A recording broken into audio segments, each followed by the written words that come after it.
Ngayon, meron tayong interviewon. And ako'y activity.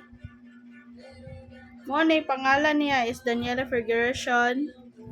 So, natay ask niyang questions, some questions about music.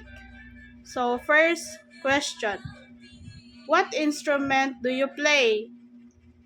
I play guitar. Second question.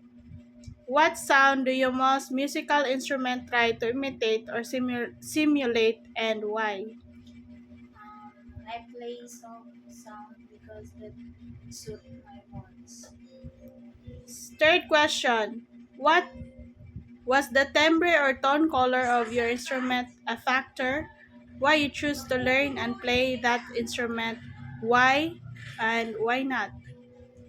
Yes, because we have a distinct sound, timbre, or tone quality voice which you should choose to learn or master in an instrument.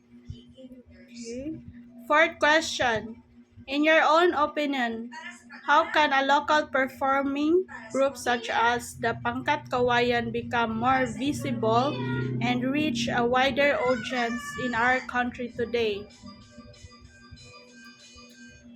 For me, Pagkat Kawayan is a rare group that they uses indigenous instrument which comes from a bamboo, and it is uniquely different from other instruments that has been played. And yes, Pangkat Kawayan would be known or visible if we as Filipino support the group that we can be proud of. That's all. Thank you.